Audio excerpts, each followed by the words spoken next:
দুর্নীতির ফলে সেই অর্ধনগ্ন অবস্থা আমরা দেখাচ্ছি আমাদের প্রতিবাদের মাধ্যমে, এবং বিচার ব্যবস্থা থেকেও আমরা সঠিক রায় পাইনি, তাই এই অবস্থা।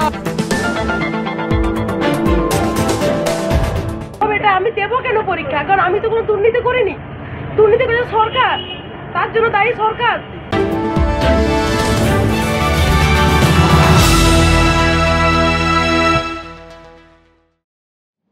চাকরিহারা আন্দোলনকারীদের অর্ধনগ্ন মহামিছিল শুরুর আগেই উত্তেজনা ছড়ালো শিয়ালদা চত্বরে।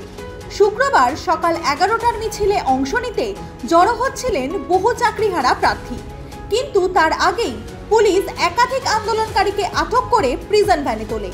সকাল থেকে শিয়ালদা স্টেশন এলাকা কার্যত রণক্ষেত্রের আকার নেয়। মোতায়েন করা হয়েছে বিপুল পুলিশ বাহিনী। চাকরিহারারা অভিযোগ তুলেছেন, তাদের শান্তিপূর্ণ প্রতিবাদ দমন করতেই এই কড়া পদক্ষেপ নিচ্ছে পুলিশ প্রশাসন।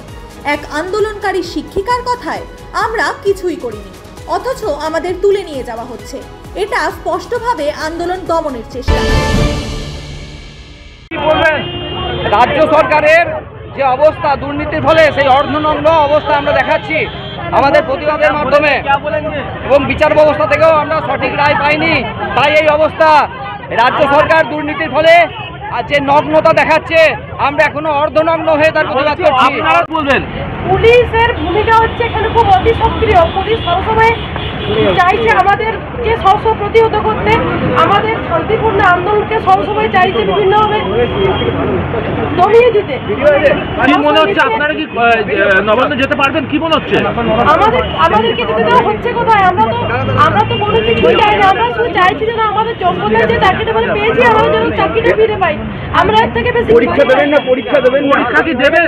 পরীক্ষা দেওয়া কি সম্ভব? আপনারা বলুন, আজ থেকে 5 বছর আগে পরীক্ষা দিয়েছি, এখন কি আর সম্ভব? এটা কমপ্লিট।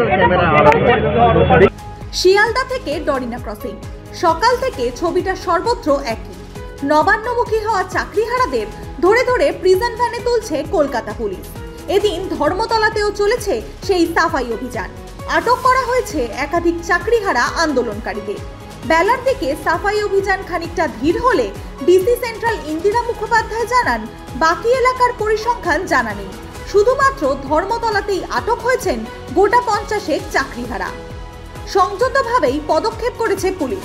পুলিশের তরফে কোনো অনুমতি দেওয়া হয়নি বলেই জানালেন পুলিশ আধিকারিক। কালকে আমরা একটা খবর পেয়েছিলাম যে এখানে একটা জামায়াত হতে পারে, আর এখান থেকে কোনো মুভমেন্টও হতে পারে। তো আমরা ওদেরকে ইনফর্ম করা হয়েছিল এখানে কোনো জামায়াতের কোনো পারমিশন নেই, কোনো মুভমেন্টের কোনো পারমিশন নেই।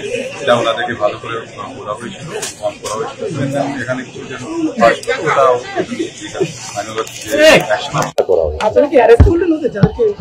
ওর মধ্যে কিছু লোকজনকে অ্যারেস্ট করা হয়েছে। এক্সাক্ট নাম্বারটা আমরা পরে বলতে পারবো, ওখান থেকে হেডকোয়ার্টার থেকে আপনাকে। এটা এর থেকে বেশি আমি বলতে পারবো।